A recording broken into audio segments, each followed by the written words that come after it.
dá disposição para aprender de ti. A paz do Senhor, queridas, preparadas para mais um estudo?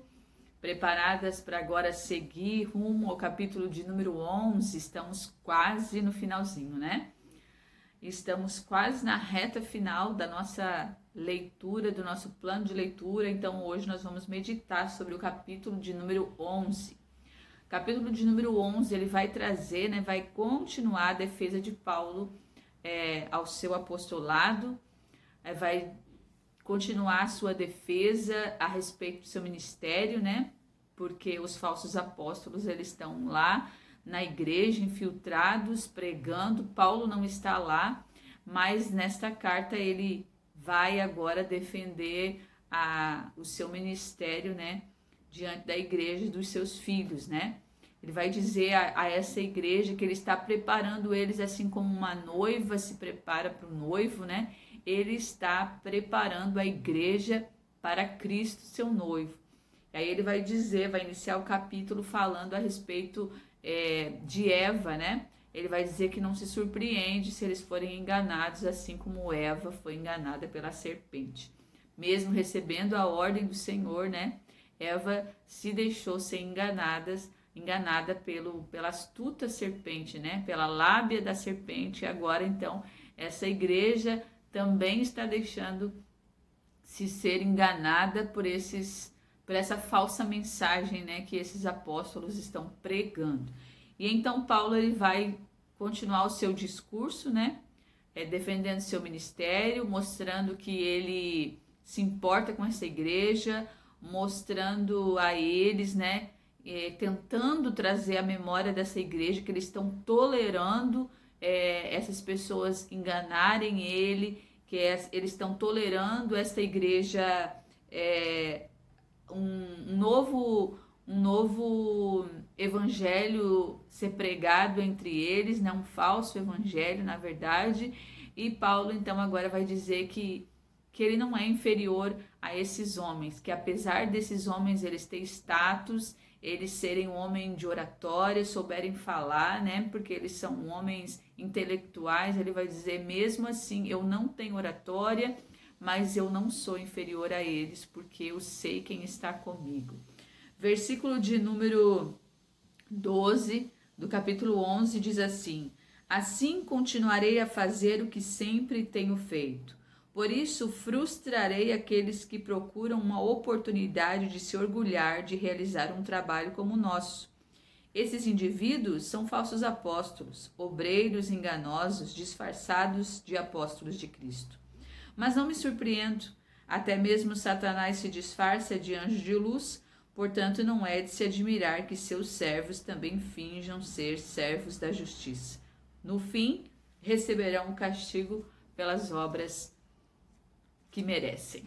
Então, Paulo, ele está dizendo, né, assim como eu disse, assim como Eva, ela foi enganada pela serpente, a igreja está se deixando ser levada, né, pela lábia, pela conversa desses falsos apóstolos. Mas Paulo vai dizer, eu não me surpreendo não, porque se Satanás, ele se disfarçou de anjo de luz, imagina agora os seus anjos, né, os anjos de Satanás, eles também se disfarçam, estão infiltrados no meio de vocês, mas o que eu quero que vocês entendam é que se vocês se deixar levar por eles, vocês se deixar levar pelo caminho que eles estão levando vocês, no final, né, hoje talvez nada aconteça, mas no final cada um vai receber recompensa pela sua obra. Então, o nosso cuidado, né, diário, porque muitas vezes a gente quer que as coisas elas aconteçam aqui, mas Deus, né? Deus ele não é desta terra. As coisas espirituais elas não podem ser comparadas com as carnais, né? Com as dessa terra.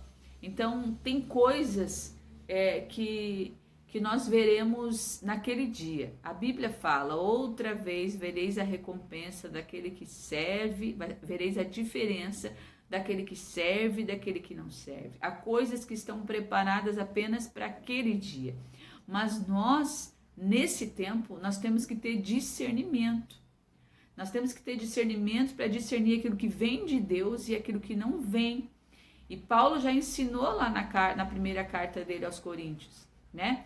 Que os dons, né, são para ser distribuídos entre a igreja. E nós temos que pedir, Paulo diz, peçam os mais excelentes dons. Então, como eu já disse, eu sempre peço a Deus o dom de discernimento. A igreja precisa ter o dom de discernimento para discernir quando uma mensagem ela não vem do Senhor, quando uma palavra ela não vem do Senhor. A Bíblia vai dizer, pode uma árvore dar frutos bons e frutos maus? Não, não pode, né?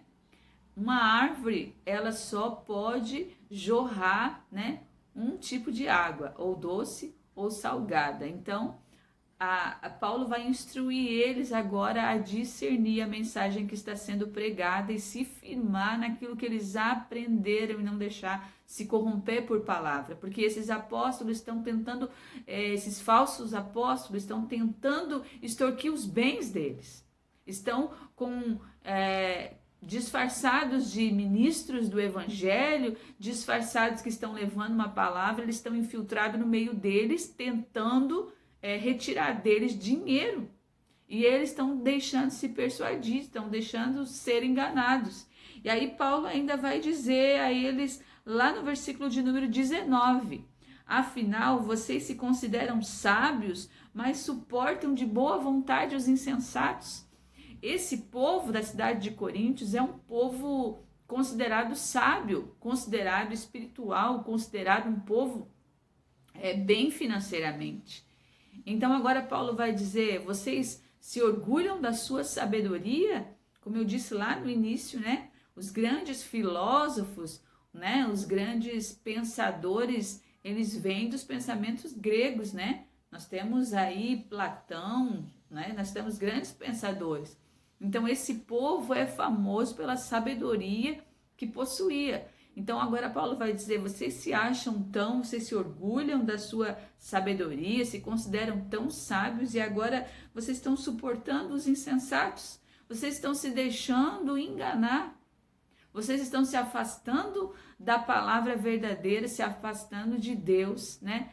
Do ministério que eu ensinei, da palavra que os convenceu, da palavra que os converteu, que os trouxe para perto de Cristo, para agora se deixar envolver por essas falsas doutrinas que estão sendo pregadas entre vocês. E mais do que isso, vocês estão permitindo que essas falsas doutrinas sejam pregadas no meio da igreja de Deus. Então Paulo agora vai defender o seu apostolado, a palavra que ele ministrou. Tamanho é o amor dele por esta igreja, né, que apesar de corrigi-los, né, ele está instruindo eles a voltarem para o caminho, está dizendo, olha, eu estou aqui para preparar vocês para um encontro com Cristo, eu estou aqui como ministro de Deus, eu sei do que eu tenho passado, e aí ele vai trazer, vai começar a falar a respeito das suas aflições, né, e apesar de ele não se permitir ser comparado com esses homens que estão pregando e enganando essa igreja, ele vai dizer, eles são hebreus, eu também sou, eles são filhos de Abraão, eu também sou, eles são israelitas, eu também sou, mas aí ele vai dizer, eles são servos de Cristo, e aí ele responde da seguinte forma no versículo 23, sei que dou a impressão de estar louco, mas digo que tenho servido muito mais, e aí ele traz uma lista de aflições que ele passou para pregar esse evangelho, para levar pessoas a Cristo. Ele vai falar que passou por açoites, por prisões, que ele recebeu 39 açoites, que ele foi perseguido, que ele passou fome, que ele passou frio. Ele vai trazer uma série de aflições que são motivos de orgulho para ele, né? Porque ele sabe que todas essas aflições mostravam, né, a fraqueza dele e o poder de Deus aperfeiçoado na vida dele, por aquilo que ele estava fazendo, pela palavra que estava sendo ministrada. Então, ele vai dizer que em todo esse percurso dele, se ele tem um motivo de se gloriar, né, de se alegrar, são nas aflições que ele passou, porque em todas elas ele viu o escape de Deus, né? E esses homens que estão no meio dessa igreja pregando um falso evangelho, eles estão, através da sua mensagem, pensando apenas em extorquir desta igreja, né? Coisas para si próprios. Eles estão tentando enganar eles, persuadir eles, tentando fazer com que eles depositem neles um valor financeiro, tentando arrancar dinheiro dessa igreja. E Paulo vai dizer, olha, eu nem ao menos deixei vocês me sustentar no tempo que eu estive com vocês, mas os macedônios que me sustentaram em todo o tempo que eu tive aí. E eu não permiti, se Paulo ele tinha um motivo de se orgulhar, é que ele não tinha permitido que a igreja de Corinto sustentasse o ministério dele, não permitiu que eles o alimentassem, que eles o vestissem, porque ele não queria que esses falsos mestres o comparassem, né? Se comparassem eles, os falsos, com Paulo, né? Então Paulo não permitiu que essa igreja o sustentasse, o ministério dele naquele lugar, mas quem o sustentou foram as igrejas da Macedônia, que tinham menos condições, né? Menos condições financeiramente falando, mas o amor pelo ministério de Paulo era tão grande que eles o ajudaram durante todo o trajeto. Então ele vai dizer, olha, de todas as aflições, da fome, né, da sede que eu passei, frio por não ter roupa muitas vezes, eu me orgulho nisso, porque em todas essas minhas aflições, né, eu vi a mão de Deus sobre a minha vida, o escape de Deus, e ele vai encerrar esse capítulo, então, falando a respeito disso, né? Ele vai encerrar o capítulo no versículo 32 e 33, falando ele traz ali a memória um acontecimento, uma situação que está narrada lá no livro de Atos dos Apóstolos, no capítulo de número 9, versículo de número 20, se você quiser fazer a leitura. Paulo encerra agora o capítulo 11 falando a respeito dessa situação que aconteceu durante o seu ministério, que está citada lá no livro de Atos dos Apóstolos, capítulo 9, versículo 20 até o 25, quando na cidade de Damasco ele sofreu perseguição e eles tentavam matar Paulo, né, por causa das suas pregações, e homens foram colocados como vigia, né, para vigiar a entrada e saída de Paulo a fim de capturar ele, e Deus, então, ele veio com a sua mão e trouxe o escape para Paulo, onde ele vai dizer que para escapar ele teve que ser baixado num cesto, né, por uma janela no muro da cidade. Esse acontecimento está narrado lá no livro de Atos dos Apóstolos, capítulo 9. Então esses são os motivos de orgulho no coração de Paulo, né? Um orgulho que eu quero dizer, um orgulho bom, assim, que ele sabe que isso tudo provou a dependência dele do Senhor, que em nenhum desses momentos, em nenhuma aflição, o Senhor deixou de se revelar na vida dele, né?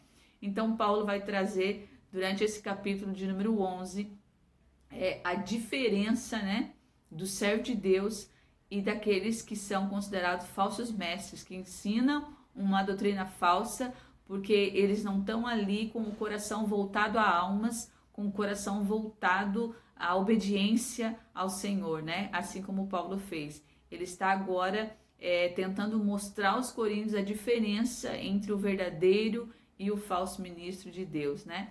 E nesse tempo nós precisamos entender muito disso, porque muitos falsos mestres, né? Jesus nos advertiu de que nos finais dos tempos muitos falsos mestres iam surgir e, se fosse possível, enganariam até os escolhidos. Então, que o Senhor nos dê graça, coloque sobre o nosso coração entendimento, peça a Deus discernimento, não se permita ser enganado. A palavra é essa, fora dessa não há outra verdade. Então, que o Senhor te abençoe, que o Senhor te dê graça e que Ele possa cada dia mais te dar discernimento, né?